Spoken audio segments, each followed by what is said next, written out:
Здравейте, аз съм Александър. Вие гледате канала Men in a Movie, където ще коментираме всякакви добри, лоши, нискобюджетни, високобюджетни филми от цял свят. В първи епизод ще коментираме номинирания за Оскар филм Дюн, част 2 на режисьора Дени Вилньов от 2024 година. Историята на Дюн 2 продължава там, където първият филм приключва. Има логика. Има логика. С мен днес е моят приятел и ментор Димитър Розов, с когото ще коментираме първите два филма на Дени Вилньов. Здравейте. Здравей. Искам да те питам първоначално, преди да започнем изцяло да коментираме по същество, какви са твоите впечатления от двата филма за сега? Аз ги харесвам и двата филма, но не толкова колкото всички хора, според мен, защото всички много ги възхваляват и казват, че са някакви невероятни филми. Честно казвам, аз даже харесвам предишните Дюн повече. Не на Финчер, на Линч. На Линч, да. Много по-ми харесва на мен като атмосфера. Но това е много субективно. Иначе двата филма са направени перфектно, наистина. Чисто технически, особено филмите са невероятни. Единственото, което аз имам някакви забележки към актьорите, просто не ми допада как се държат. Може да кажеш по-специфично. По-специфично за кои актьори? Кои актьори не ти допадат? Зендая не ми харесва никак. Флоренс Пю не ми харесва. Императора си го представях по съвсем друг начин. Тук беше малко такъв един смачкан човечец.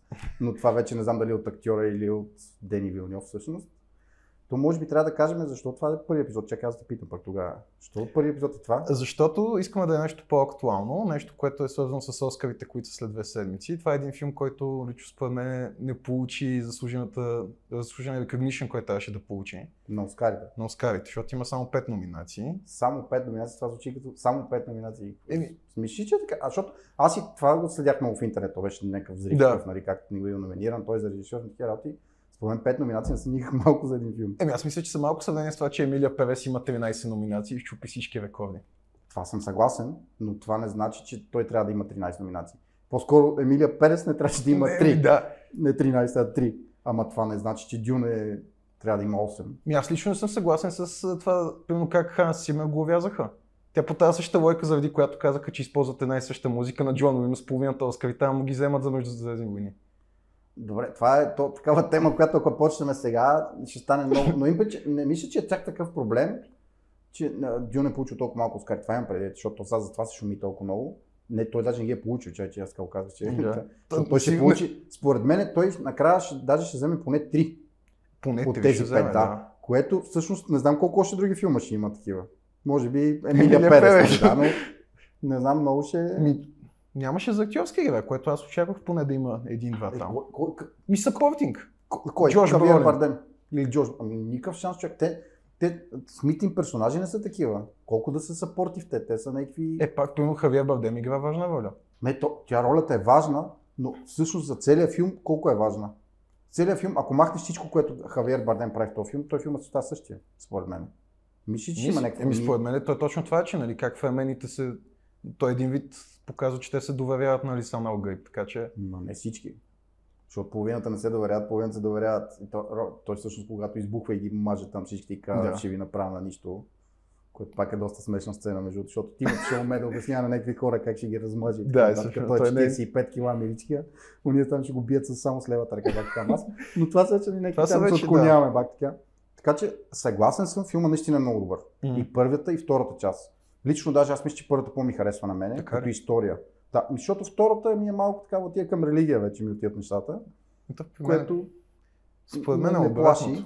Как ще първия беше малко по-дълг, защото първия беше 2 часа експозиция. Точно така, но беше много по-добре като въвеждане в цялата история. Беше направено много добре това. И колкото и странно беше, защото Оскар Айзък не го харесвам никак като актьор, но той беше много добре в този филм. Аз бях много приятно изненадан от него. И самия неговия персонаж беше много добре изграден. Всички персонажи бяха много по-добре изградени. А тук сега се появяват някакви персонажи като Флоренс Пю, като самия император, като някакви, които в книгата са някакви много такива хора, които тук бяха. Нали, тя да разкаже нещо в началото, той да се появи и да каже колко съм нищожен. Ето ви тук всичко, каквото искате. Нали? И това не ми харесва в филма всъщност. Но пак филма е много добър. Особено технически. Тези неща, които са операторски звук, визуални ефекти, това просто е прекрасно. Там са номинациите на този филм, де факто. Точно така. Аз и затова не съм съгласен с това, че той няма достатъчно. Той има номинации точно за което трябва според мен. Сега, те винаги можеха да номинират Дени Вилньов за режисьор, винаги можеха да номинират още някой актьор, но според мен там вече са и то, нали, политически някакви неща, защото ти като имаш Емилия Перес, която знаем каква е темата вътре, нали, и актрисите, кои са, какво е и така нататък. И то става вече и те чисто политически те отиват много по-напред като актьори, като персонажи, даже то не и като актьори. Защото аз смея да твърдя, че в Емилия Перес, дали ще е Селена Гомес или която и да е друга там, някоя от тия латиноговорящите актриси, и тя ще получи номинация, според мен, не е някакво... Просто е политически актуално. Точно така. И това, не знам, по всички случаи, според мен не е добре за киното, но пък в същото време може би е добре за самите Оскари. И е добре за филма. Е много добре, нали, това със сигурност. Да. Но това не отблъсква ли хората от Оскарите? Напротив. Кои хора отблъсква? Отблъсква тия хора, които са сега в момента са малцинство в цял свят. А тези, които са най-много, ги прихваща. В смисъл, Латинска Америка са колко милиарди, колко са? Милиард. Америка са 300 милиона. Нали сещаш, че кои са им по-важни като аудитория? Реално? Аз не знам в Латинска Америка дали тази тема за Емилия Перес е важна, но... Няма значение. Филма говорят на испански. Аз ти гарантирам, че в Латинска Америка трябва да погледнем колко са приходите на този филм. Са повече отколкото в Америка, със сигурност. Ама филм снимат във Франция от французин. Точно така. Това е много интересно всъщност между другото, защото той мисля, че е номиниран за режисьор. Да. Което е, защото и това според мен играе много. Не знам да си забелязвам, но според мен в последните години в Оскарите има много номинации за чужденци като режисьори. И то отпава заед, като тръгна, да. И това също е някаква политика според мен, не е някакво такова. Тук не влизаме ли в това, че примерно е някакво проклятие на трилогиите? Не. Също нещо го имаше извъстелина на пръстените, де-факто.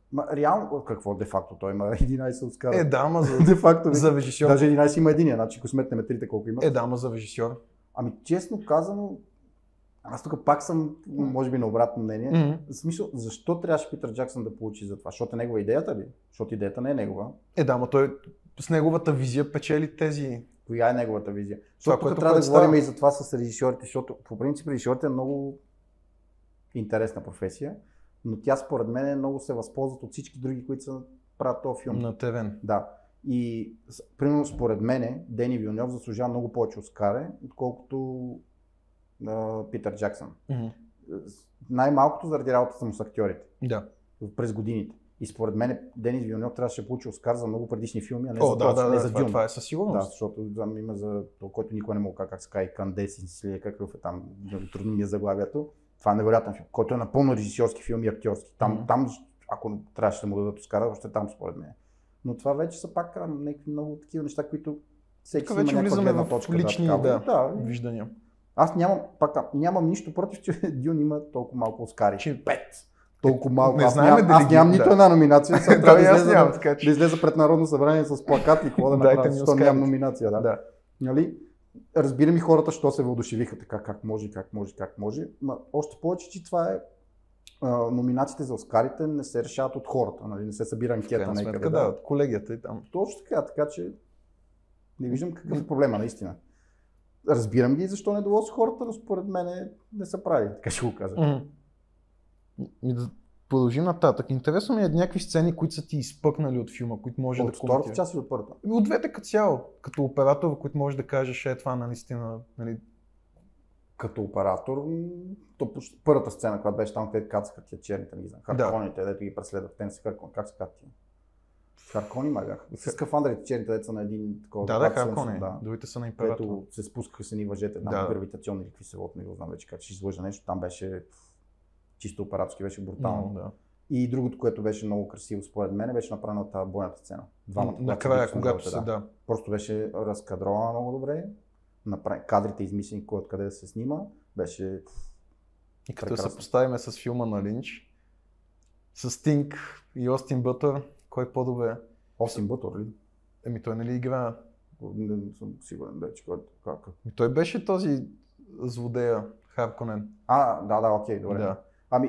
Като съпоставка? Като съпоставка на двете сцени. Ама те двата, чакай сега, защото по принцип, защото ти говориш за някаква визия на режисьора, те двата филма нямат нищо общо като визии. Този филм е направен по-скоро като... Той не цели да е реалистичен, според мен по никакъв начин, филма на Линч. Той цели да е като като цирк, като пиршество такова за визията и за такова някакви неща, което, защото там всичко изглежда като театър по някакъв момент, нали, декори и така нататък. Ма има че този филм снимам преди 30 години. 40 даже вече. Така че нали, няма как да ги съпоставяме според мен, но може да съпоставяме това, което ти казваш, не как е разкадрон филма и според мен си е... Не знам, пак като атмосфера, Стария Дюн на мен много повече харесва. Много повече харесва като това, което виждам и това, което се случва и това, което правят самите персонажи. Най-малкото, което ще кажа, според мен тези харконите, които са, те са луди хора. Да. Наистина. В книгата те са такива психопати наистина. А тук само този беше психопат. Но то се вижда, може би от света им. Точно така. И това може да го покажеш, може да не актьорски да го покажеш със света им. С костюмите им, с всичко останало. Аз мисля, че там това се опитаха с колко е мрачен всичко, как няма. Ама това, че е мрачен, те значи, че са психопати. Да. Защото Стинг персонажа му, ти като го видиш, тази оранжева коса с някакви такива. Си кажеш, това не му е наред, нещо. Не му е наред със сигурност, нали? Още като го видиш и още повече Стинг като го направи вече на такъв прави маймуна. И става, ама това пак, това е много субективно. Особено за хората, които са чели книгата и за хората, които не са чели книгата. Да. Защото това също много ти влияе по някакъв начин, защото ти тази книга, като си я чел, си бил на някаква възраст, примерно така, нали, аз съм бил по-малък и тогава съм си представил някакви съвсем други неща, защото общо с филма на Дени Вилньов. Не, аз съм си поставил даже по-скоро като онзи, като на Линч. Да, на Линч. Ама това не знам дали не си го мисля сега, защото съм гледал първото на Линч. Ако бях гледал първо на Дени Вилньов, може би ще си мисля. Може би ще да е различно. Така че, но тези две сцени са наистина изпъкващите. Но то, смея да кажа, че мисля, че няма сцена, която пак да не изглежда операторски добре в Дюн. В новите Дюн, нали? Защото старите има. Те на Линч има там някакви сцени, които са снимали много странно. Да, това си е него. Но в този новия, да. Фрейзър, Грег Фрейзър беше. Да, Грег Фрейзър. Свършил си работа много добре човека. Доста добре си свършил работа. И като осветление, и като композиции, и като всичко, което може да се сетиш, свързано с него. То там и Дени Вилньов участва със сигурност. Той Вилньов ли трябва да е или Вилньов? Вилньов. Извиняваме се, ако ни гледа. Да, ако някой се обиди. Объркаме му името, да, нещо такова. Така че, то е свързано много режисьорската и операторската работа. Но чисто пак технически, за четвърти път си го каме, това може би е най-добрият филм тази година. Със сигурност. Може би имам някакви там и към конклав, нали? Но според мен, да, това е най-добрият филм технически. Какво значи това е технически имприт? Операторска работа, звук и монтаж и визуални ефекти. Това са просто... Аз лично мисля, че монтажа на първия не беше толкова добър. Поне лично според мен. Аз гледах много интересно видео има за монтажиста на Dune 2, който обяснява целият филм почти как е монтиран. Съветвам всеки, който може да го намери го в YouTube. Направо е... Човек обяснява някакви неща, такива, които са направо беше супер, аз го гледах. Ще сложим един линк долу. Гений, нали? Да, ще сложим един линк да видят хората. Така че и затова пак за трети път го казвам май вече. Тези Оскари са напълно, тези номинации за Оскари са напълно заслужени. Да. Но не мисля, че в случая ти си прав, защото като всички тия неща са изпълнени, за тях отговаря режисьора всъщност, защото той не е номиниран. Защото той не е номиниран, нали? Не мога да отговоря. Но това защото там почна въпроса с трите, там повече трите... Проклятието на трите филма на трилогията. То на този принцип, кръстника трилогия ли е?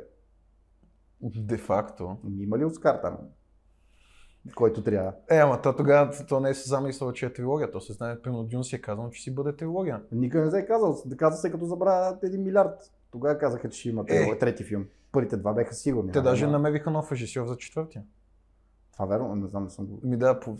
От това последното, което съм чел, е, че има нов режисьор. Кой ще? Не са казали кой е. Не мога да сета в момента кой, но има... Някой иранец, примерно, нещо това. Търсят, нали. Дени прави тези филма и се отказва. Аз пак ще стигнем до това. Този филм е супер успешен според мен. И аз не знам пак откъде идва тази драма с Оскарите, нали, с тия работи. Още повече, че той вече става като пищене, то не е и драма. Защото някакви ще бойкотират Оскарите, някакви други път няма да ходят. Това е като с Реал Мадрид и тия там, нали. Реал Мадрид няма ходят на златата топка, защото са взели златата топка. Добре, голяма работа. Според мен идва от това, че последните години Оскари печелят филми, които хората не са сметнали за толкова. Тук малко са, пак мога. Кои последни години? Everything Everywhere All at Once, според мен заслужаваше Оскар за най-добър филм. Така, и преди това кои са? Nomadland ли как беше? Да. Той според мен не заслужаваше Оскар. Ние разсъждаваме обаче, това също е много важно да го уточним, ние разсъждаваме като някакви нормални зрители, които ходят на кино и гледат филма. Да. Никой нормален човек, който отиде на кино и гледа Nomadland, няма да се забавлява на този филм, няма да му е пиршество за сетивата и някакви работи, но това не значи, че той не заслужава филм за най-добър Оскар. Защото когато някой режисьор български или какъвто и да друг успее да направи филм с една женица, която се разхожда и с някакви неща, и този филм става за гледане после, даже интересен, тогава могат да дават, нали, да оценяват кой ще Оскар и кой не, защото това е много трудно. Много по-лесно е да направиш Dune, отколкото да направиш Nomadland като режисьор. Тук влизаме в разделение между академията и между хората. Ама то така трябва да е. Защото тя е академия, тя не е академия на хората. Това не е People Choice Awards. Да, не е People Choice Awards, но пак има някакви големи разминания, като преди не беше толкова. И самите филми, които бяха номинирани, нали, всички си казаха, тия филми си го заслужават. В смисъл това го има откакто аз гледам кино, човек. Това е както 7, примерно, като почна там, защото ми е един от най-любимите филми. Да. Той там колко Оскара има? А там трябва всичките да имат Оскари. Да. Без Брат Пит, може би. Нали, защото заради лични такива, нали, защото аз не го харесвам като актьор. Всички други трябва да имат Оскари. Те няма нито един. Ето, излъгах нещо, може да има нещо от тях. Може да има. Така че има някакви такива моменти, в които с Оскарите те хората си мислят, че те трябва да дадат Оскарите. Ти това, което каза за Оскарите, нали, те ръкопляскат. Примерно и за Кан, което спомена преди малко, хората има някаква голяма разлика в момента с това, което критиците казват за добро кино. Те на Мегалополис, на някои филми последно време ръкопляскат по 6 минути и ти отиваш ще го гледаш това. Добре, аз пак ще ти кажа. Ти как определяш един филм дали е добър или не? Като ходиш и го гледаш и как определяш, нали? Защото още повече ти не се занимаваш с кино още. Не правиш кино, ти гледаш много нон-стоп и така нататък. Ама как определяш кой филм е добър и кой не? Защото той за тебе този филм може да не е добър. Сам Мегаполис, там. Мегалополис. Той за никой не е добър. Със сигурност. Да. Нали? Той няма нормален човек, който да го гледа този филм и да каже, че този филм е хубав. Нали? Някакъв там. Мен ме е страх даже да кажа, защото все пак ще падне. Все пак ще падне. Сигурно да кажа кой е режисьор на този филм. Нали? Но това е някакво такова. Критиката не е нужда да се съобразява с хората, които гледат филма. Тя затова е критика. Според мене. Аз лично, защото правя филми и не ги харесвам критиката, по принцип никак.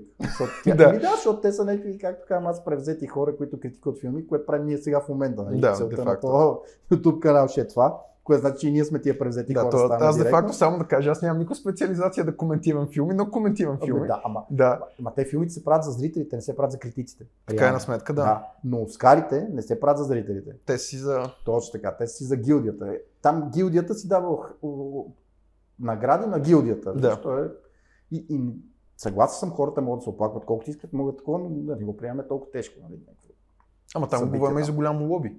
Нали? Какво лоби има според тебе? Емилия Перес има, нали, заради спецификата и там. Ама примерно Конклав, който има пак там. Ама сега няма да се очуда, ако най-добър актьор не стане този Себастиан Станли беше, който изигра Трън. Никакъв шанс. Най-добър. Мога да направим отделен епизод само за Оскарите, ако искаш. Да виж, там ще стане страшно, защото да познаем кой колко ще познае после да видиш. Това ще е страшно, но да. Защото според мен там те не могат да си го позволят това. Да го направят? Не, никакъв шанс с Себастиан Стан. Аз си мисля, че политически мога така. Той според мен и Аварар заради това за някакъв... Победителя е ясен там от както излезе филма. Кой мислиш? Еврейна, който е единственият еврей номиниран, директно ще... Мислиш? Той целият филм е правен за той да спечели Оскар. От всякъде бруталиста. Нали? Това е Едриан Броди. Той целият филм е правен за този човек да спечели Оскар. Но той де факто и Конклав е Оскар бейт. Точно така. Съгласен съм, но Конклав, аз го гледах и бях супер щастлив, като изгледах филма. Като гледах Бруталиста, се чудих защо отидох да го гледам 3 часа и половина филма. Нали? Аз по принцип, филм, който има антракт, нещо не е наред в него. Прекалено е дълъг. Той може да е много къс, пак да има антракт. Ти не можеш да спреш по средата на филма зрители, да ги пуснеш 15 минути да ходят да гледат, да правят каквото си искат и да се върнат и да очакваш те да имат пак такова, нали, нещо. Не е факт, нещо не е окей според. Но хората го харесват, критиците го харесват уникално много. Аз не мога да кажа пак, че е лош филм, просто никак не ми харесва. Да. Едриан Броди разбирам защо се спечели Оскар, макар че Ралф Файнс е много по-добрия вариант. Това е със сигурност. Със сигурност за мен и тебе. За други хора, да. Така че... Но за Дюн, ако искаш да си говорим, защото не е епизода. Да се върнем към Дюн. Интересно ми е да чуя, ти спомена някои актьори, които не ти харесват. Може да влезеш пълно... Защо не ми харесва? Да. Защото аз има много малко причини, които мога да не харесаш един актьор. Първият път е, повечето хора не ги харесват заради външния вид. Едната причина. И втората е, защото не им вярваш. Да. Защото като го гледаш този човек, ти виждаш, аз виждам Зендая, аз не виждам героя. Точно така, персонажа, който там. И мен това много не че ме дразни, но не ми е приятно като гледам филм. Докато, примерно, защото аз Хавиер Бардем, който ще ми извиня за Зендая, ама е много по-добър актьор, много по-известен актьор от нея и така нататък, аз не виждам Хавиер Бардем. Аз виждам някакъв там чичо, който живее в пустинята. Но то също и Джордж Барони. Точно така. Докато Зендая, като застане, тя даже като имат общи кадри, даже снимат и Шаломет, тя изглежда като, нали, там просто тук не говорим за различните поколения актьори. Съгласен напълно, да, аз ако бях на 25 години, сигурно щях да харесвам много повече. Не, аз като млад човек мога да кажа, че на мен Зендая не ми харесва в тази роля. Също се отнася и за Флоренс Пю, нали? Може би това Disney Channel актьорска игра, нали? Не знам, защото той Райан Гослинг е Disney Channel, ама е малко по-добър актьор. В смисъл, във филма, това ми е единственият проблем. И затова мисля, че и Дени Вилньов, защото според мен най-важната роля на един режисьор е кастинга. Да. Кой каквото и друго да ми обяснява, защото той може да няма никаква визия. Да. И всички други да му направят тази визия. Оператора, художник и така нататък. Но кастинга той си го прави. Няма кой друг да му направи. Нали, и продуцентите евентуално. И самия факт, че ти си избрал Зендая за тази роля, не ме печели това. Да. Не съм въодушевен от това.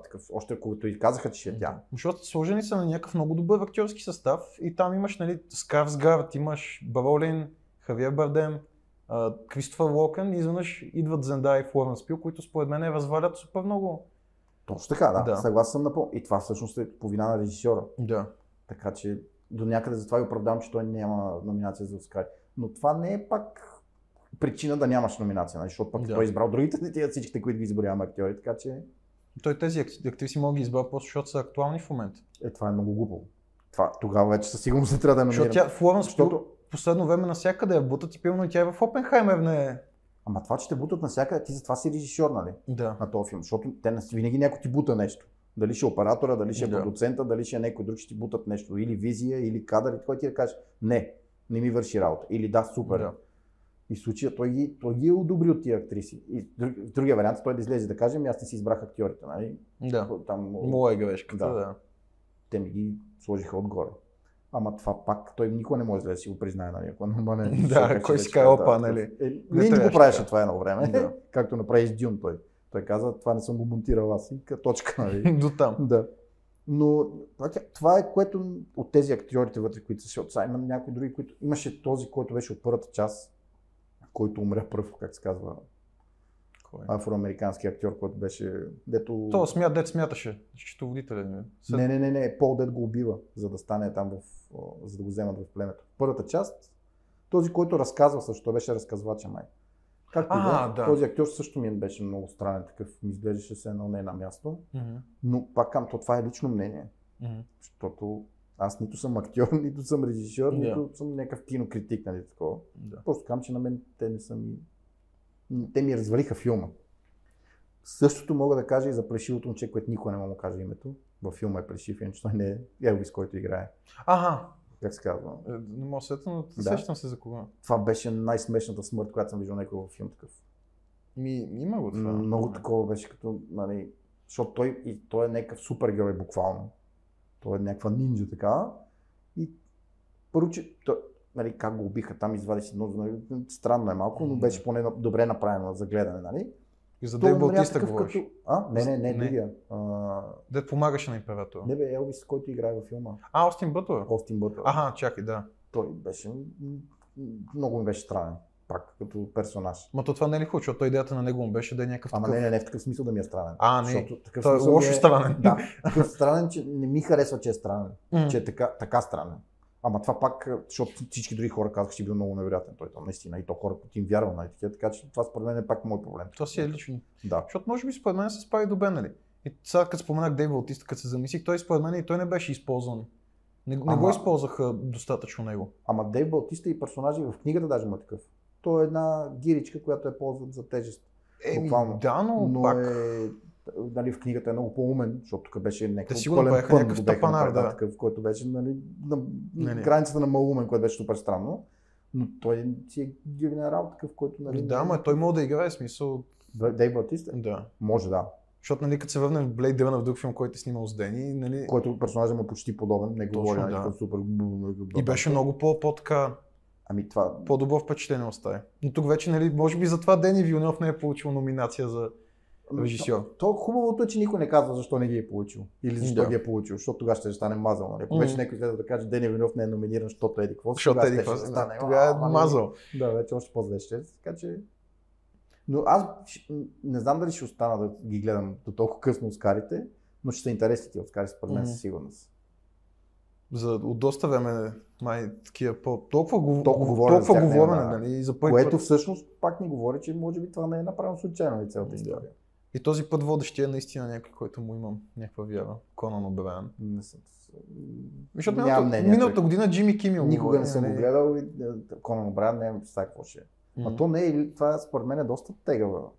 Защото мен ако ме питат, трябва ли Рики Червез да ги води всички награди, които някога съществуват. Да, ама той ще ги... Той няма шанс. Но Оскарите никакъв шанс. Това е като с, примерно, Брус Уилис да вземе за главна роля. Нещо... Няма как да стане, никакъв шанс. Много е трудно. Освен на Деразис, не знам, не го виждам. Да. Така че... А ти чел ли си книгите всъщност? Чел съм първата. Аз даже съм... Това е достатъчно. Това е достатъчно, да, факт. Смисъл, няма да излезе да ги доплачета всичките, но... Защото те стават само по-зле и по-зле според мен. От това, което знам, нали, за самия герой, отива на много мрачно място и не знам тия филми как ще ги направят, ако сменят Дени Вилньов и той не иска да ги... Зависи кой го сменят. Да, защото пръсти, че го прави този от Паразит, Джунгбул там. Джонгбо. Да. Той може да го направи много мрачен. Или го дадат на Нолан.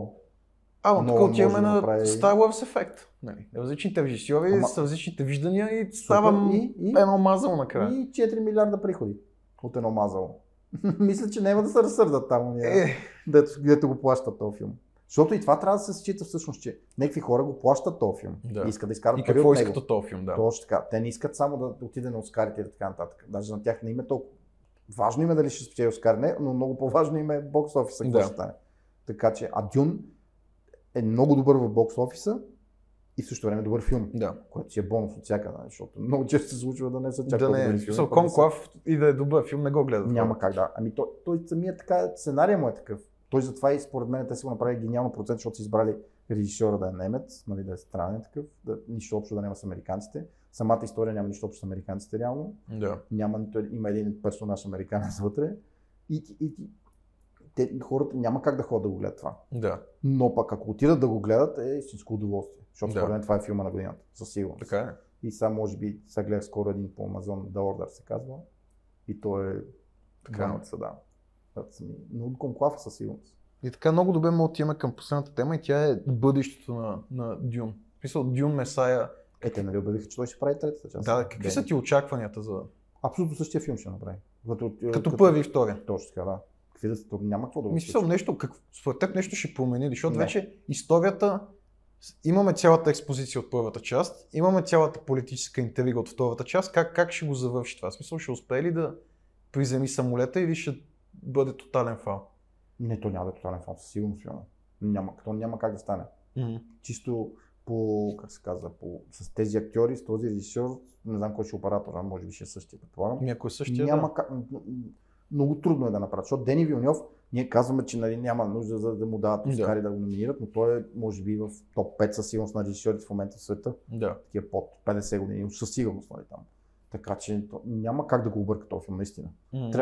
Просто трябва. Другата причина е толкова се отчаял сега, че не са го номинирали за Оскар, което пак не ми се върня, защото той човек е французин. Аз не мисля, изобщо, че въобще не го вълнува дали ще вземе Оскар или не според мен. Не му е приятно, че не е номиниран, ама не е някакъв да се тръгне сега да болка за умиване, да. И да чуи какво да прави. Така че няма защо да го бърка този филм. Няма причина. Единствената причина е сценария, ама той според мен е какво да объркат на този сценарий. Няма. Защото това ще предполагам по втората книга, нали? Така че... Мисля, че приключват с първата и... така че, освен ако направят съвсем нова история, тогава може да объркат нещо. Защото те вече почнаха да взимат някакви алтернативни. HBO направиха някакъв сериал, не съм го гледал. Аз съм го гледал, да. За сериалите им българи. Сестрите на там как бяха ми избяга, да. Аз имам много особено мнение, тук пак е за това, за хората, които помнят всичко от филмите. Не мога да помниш те как се казват всеки персонаж, всеки актьор как се казва и това е, защото аз ходя на куизове, което това ми трябва и пак не ги помня. Но това е, аз не мога да си представя колко пъти ще гледаш Дюн, за да помниш тия сестри как се казват или колко пъти трябва да си гледал да си чел книгата или някакви такива работи. Тук вече влизам в някакво маниачаване, където аз не съм човек да тия хора сега според мен джавкат. Маниачените по Дюн. Ема те не джавка, защото еди кой си актьора, тук някакво не е джавкането стил Star Wars по-добре ли е преди или след Дисни, а някакво джавкане, защо Емилия Перес има 13 номинации. Ама не е така, защо? Аз пак така, аз не съм чул някой от тях да казва, защо Емилия Перес има 13. Те казват, защо Вилньов няма. Ама на мен... Защото как ще ги сравняваш двата филма, човек? Това е едно да сравняваш червено вино с водка, разбираш? Да, те са две различни неща. Да, как да стане? Пак защо едното е по-добро, защото едното няма нищо общо с другото. Нали? Да. Невъзможно да ги сравняваш. Така че... Но според мен филма ще се развие супер. Ще стане така и ще направи 1 милиард трите филма със сигурност. Ама то тогава ще има и по-голяма конкуренция. 2026. С какво? Аватар. Като за какво? За режисьор ли? Не за режисьор, но... Като за филм. Там ще е, Да, ето той Нолан и затова вече ще... Да. Според това ще е филма на годината. Одисея. Ама аз така мислех и за много филми тази година, които бяха трагедия. Не се случи. Да. Ама не, смисъл, ще има много... Не един филм да излезе, както Дюн като излезе, беше единствен филм, който се развива по този начин. Смисъл, историята е някаква sci-fi и по-такова. Само, не знам, те може би ще ти го обясняват, това и аз съм ти го обяснявал. Каква да е историята с sci-fi космос? Та история има, както го има Исус. Да, но не е каква е разликата между Пол Артейдис и Исус? Никаква разлика няма, брат. Едно и също нещо. Единия месия, другия месия, идват някакво, умират, прераждат се и да не знам си какво. Не излизат 3 филма, които цялата им история е някакъв sci-fi в космоса. В смисъл, излиза един филм. Тази година ли? Не знам, сега не съм гледал всички филми. Имаше този на... как се казва? Justice League, да, Зак Снайдер тия. Ама той беше в Netflix, това не беше по кината. Не е ли за кината? Не. И примерно, като имаш Аватар, което според мен е повече хора. Ти говориш сега за приходите, говориш или? Не, аз говоря, че ще има повече конкуренция. Да, де факто и за приходите, че няма да направи тия пари, които може би хората ще очакват. Не, ще ги направи със сигурност. Със сигурност. Просто хората ще ходят да гледат и двата филма. Това ти го гарантирам. Тези хора, които са гледали първите два Дюна, които са няколко стоти милиона явно, те със сигурност ще го гледат. Със сигурност. Ако ще не му дадат Оскара, каквото и да не му дадат, те ще отидат да го гледат. Просто Дюн има такава фен база, която е като на Star Wars. Защото Star Wars изкарват бозичка след бозичка след бозичка. Но има хора да гледат. Но хора ходят да го гледат. Да. Имате последната Star Wars, там май ще е най-гледания филм от всичките. The Last Jedi или какво беше там? Май да, всъщност. Да, това най-гледаното от всички, нали? Но всички, които са гледали предишните два, са наясно, че този филм няма как какво да се случи. Но пък, примерно, The Last Jedi, според мен е един от най-красивите филми, правени някога. За Star Wars или като цяло? Не, като цяло.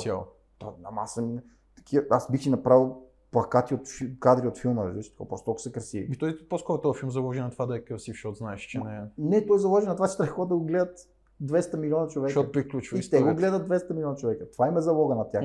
Защото това са Дисни. Да. Те не са, примерно, Корейската асоциация на филмодейците. Да. Не са някакви, които искат да направят велик филм, който да го гледат 80 човека и да кажат, това е най-доброто кино в света. Нали? Ама тук вече влизаме в някакви дискусии, които са... Ама те са пряко свързани с Дюн. Да, но тук влизаме това с приходите, кой за какво прави филма, как го гледат. Нали? Значи според мен няма човек, продуцент, който да прави филма и да не очаква да направи някакви пари от него. Да. Пълнометражен филм, защото късометражите, да. Да, не, аз не казвам за големите пари, аз просто казвам, нали, че малко се измества фокуса от това, нали, това, което цялата стратегия на Дисни, която беше за тия големи франчайзи, почва да замира. Защото на хората им писнаха да трябва да следят 300 сериала, пътя по който да какво им писва, човек, гледай колко гледане имат тия неща, какво им писва. Последните няколко филма на Дисни не могат да си направят парите от бюджета. Кои са филмите на Дисни? Индиана Джонс направи 40 милиона по-малко, отколкото им беше бюджета. Капитан Америка се очаква да не си избие бюджета, който заради Харисън Форд. За Star Wars за тия.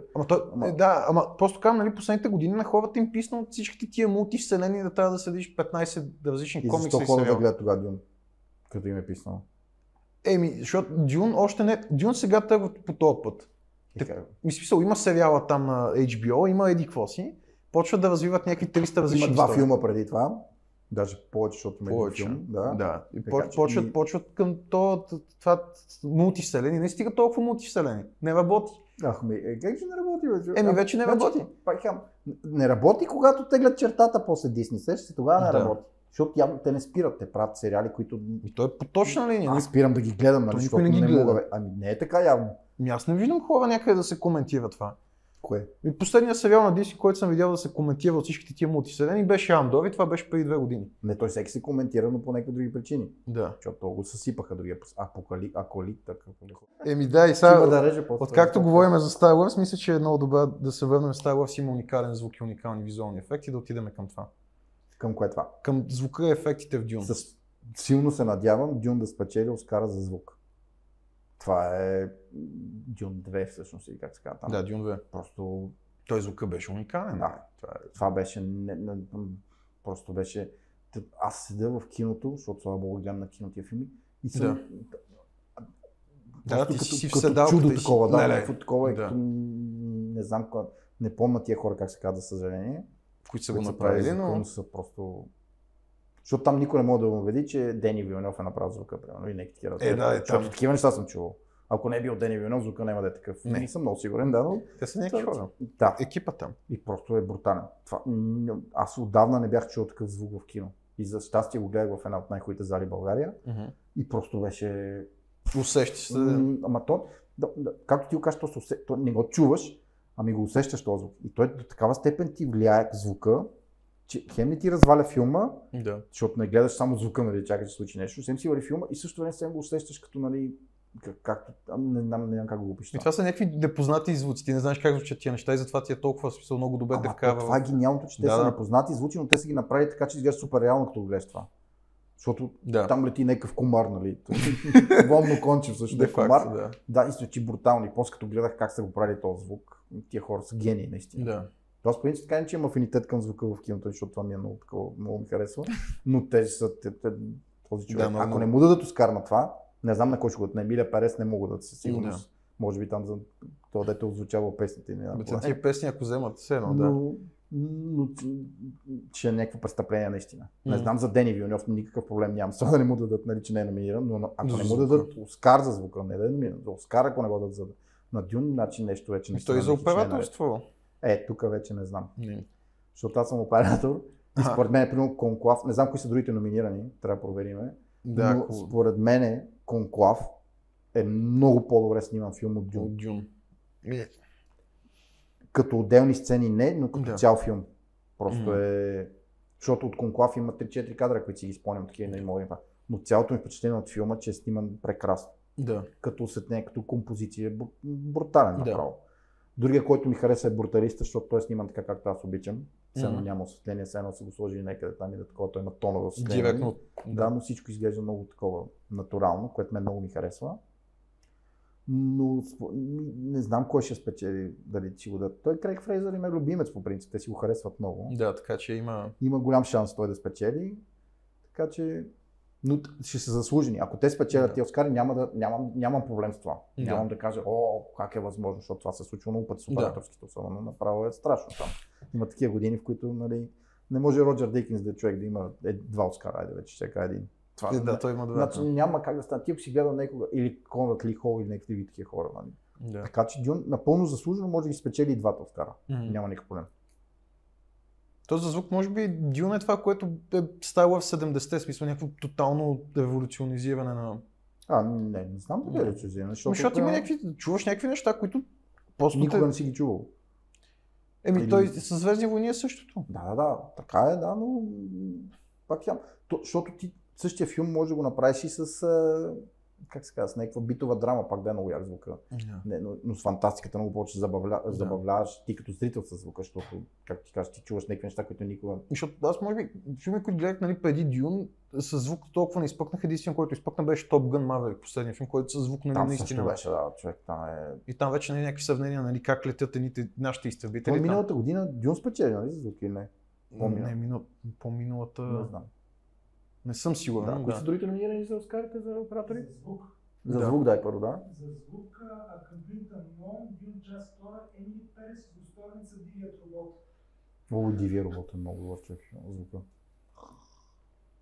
Ама не, Дюн ще го спечели със сигурност. Аз за Боб Дилан се чудя. Не, никакъв шанс. Той там не е. Вече Емилия Перес е номинирана. Това вече... Къде отиваме? Тук вече съм и аз съм съгласен. Да. Ама то от половината на номинации на Емилия Перес, които са за Оскар, мога да кажа, че няма никакъв смисъл да са. Да. Но това е... А за операторство може ли да... За операторство. Кои други са номинирани за На синематограф? Конклав е номиниран, то със сигурност. Конклав би трябвало със сигурност. Емили Перес, Мария и Носферату. Операторско майсторство. Фак, това на Конклав го няма даже. Това вече тук са, то ние, да кажем, нали, защото говорим за братското в Дюн, ама що го няма Конклав там, това е някакво, както и да е. Ама Емилия Перес пак и там. Не, Емилия Перес, между другото, защото аз не съм го гледал филма, да. Не мога да казвам някакви неща, които не съм гледал, но това, което съм гледал по филма, операторски е доста приятно направен филма. Не мога да си крива душата. Да. Но, както казвам аз, този филм няма да го гледам аз даже. Много трудно ще го гледам. Ами то не е бойкот, то просто този филм не е за мене. Аз като отида да гледам този филм, той не е за мен. Да. Няма какво да видя аз този филм. Няма какво да ми хареса, няма какво да ме заинтригува в този филм. Никакъв шанс. Така че... Може към визуалните ефекти да минем. Тук се... Защото... Аз пак имам много странно възприятие за визуалните ефекти. Защото според мен те трябва да са двата края. Или да са толкова невероятни, че въобще да не изглеждат като истински. Или да си личи, че... Или да са абсолютно истинско всичко да изглежда. Както е Дюн. Да. Дюн, според мен това са най-добрите експозиции, които съм виждал някакво в киното, първото, което е. Може би като има една в там... Те в филмите на Нолан са по-така. Ама там са странни, там той прави нещо. А тук те изглеждат напълно истински човек. Те даже не е атомна бомба, как се казваше във филма. То си беше атомна бомба. Да, ама те му викаха нещо друго. Да. То е... Първо, че е красиво и второ изглежда супер истинско. Той звука и тогава и всичко беше... Всичко, да. Тази сцена уникална. То, в принцип, има и друга теория, че тия визуалните ефекти всъщност звука ги прави. Защото ти мога да направиш хеликоптер, че дам или каквото и да лети, ама ако го няма звука, няма да има същия ефект, да го гледаш. Така че те са пряко свързани двете и затова може би. Но според мен, аз, ако зависи от мен, ще я дам Оскар на друг филм за визуални ефекти. И това е Планета на маймуните. Той номиниран ли е? Да, аз такова нещо не съм виждал в киното сега. Съвсем сериозно казвам. Има едни сцени във водата, когато са маймуните и това. То вода най-трудно се прави, така че... Не, ти си представи вода, ти си представи орангутан в тази вода, който е с дълга козина, която трябва да се... Аз защото го гледах на кино и аз бях с отворена уста на тия сцени. Защото филма, окей, не е някакъв велик филм, но такива красоти бяха визуалните ефекти. Дюн бяха много, те там практични, мен затова примерно ми хареса там. Сцената, където нападаха харвестерите, това всичко е правилно с едни екскаватори, дето вдигат едни крака и местят. Ама те не са към visual effects, те са към SFX. Те са отделни категории. Така ли? Да. Тук се обърква нещо.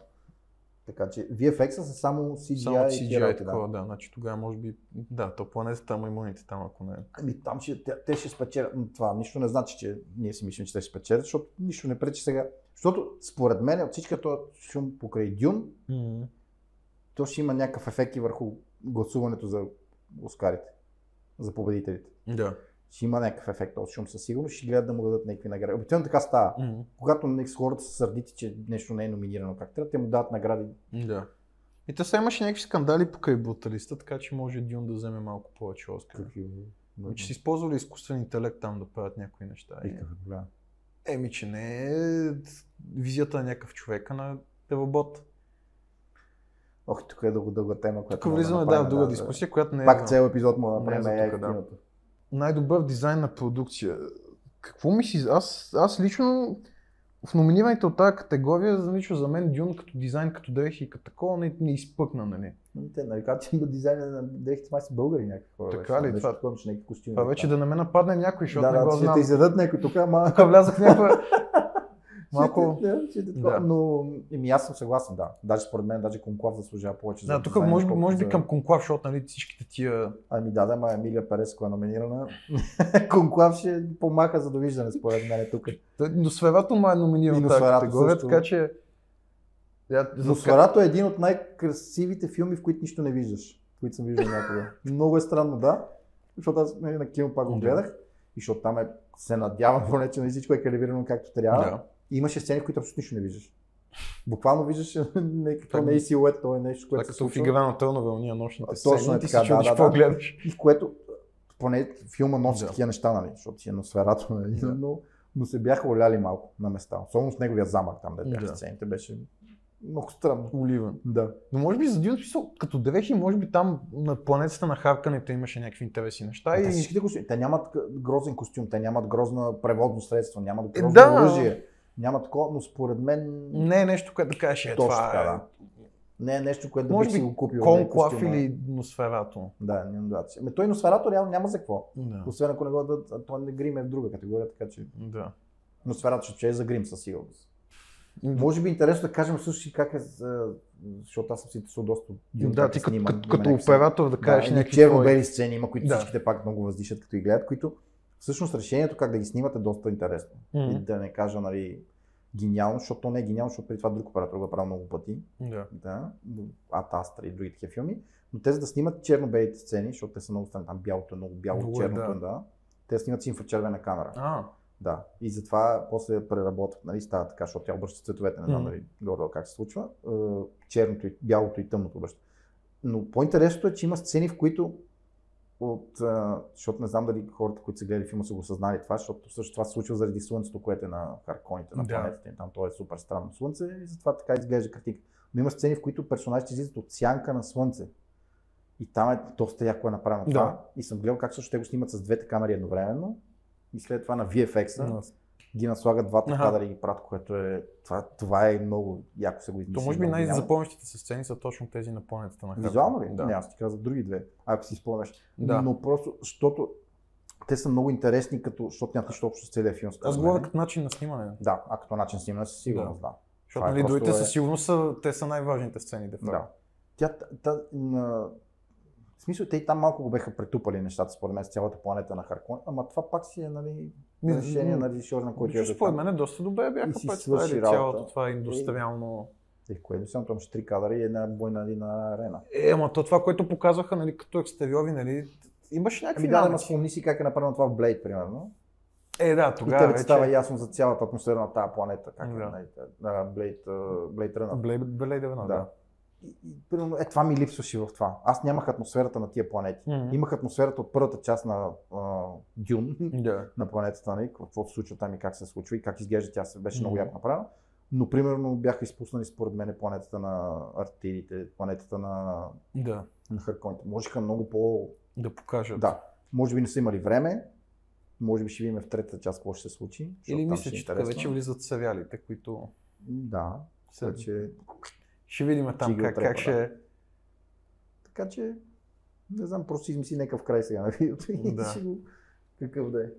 Сега ми е интересно да кажеш, в смисъл, препоръчи този филм. По скалата от 1 до 5 дай като Letterboxd. От 1 до 5? Да. Аз не помня колко съм му дал, май 4 или 3,5. Колко звездички му даш? В смисъл, препоръчи го този филм. Това със сигурност. Пак това е един от най-технически шедьоврите на... В смисъл, можеш да го гледаш отново и отново. Това е. Ами аз не съм го гледал още втори път, между другото, но не знам защо, не мога да отговоря. Бих го гледал. Аз го гледах втори път, нали, наскоро да кажа, нали, но като ги знаеш някои неща не ти е толкова, нали. То много малко филми има такива, нали, които са... Примерно за мен е Жега лично филм, който мога да си гледам 15 000 пъти. Този филм не е такъв, да. Дюн не е такъв. Дюн със сигурност не е такъв. Ама ти Джега искаш да го гледаш така заради актьорите, главно. Де факто, не заради как е сниман или каквото там друго. Да. Това е свързано, нали, но според мен Дюн бих го препоръчал всеки един да го гледа. Да, нали, така че thumbs up, гледайте го. И след това бих препоръчал да прочете книгата. Да, ето, да. Колко казахме? 4 звезди от 5. 4 от 5. Аз лично мисля, че се получи един доста интересен разговор. Ще се радвам да чуя и вашето мнение в коментарите. Да кажете колко звезди давате от 5 на филма, дали бихте го препоръчали, какви са вашите виждания за Дюн 2, бихте ли могли да го гледате отново и се надявам искрено този епизод да ви е бил приятен. Ти си гледал към него. Продължай сега. Мисля, че той ще го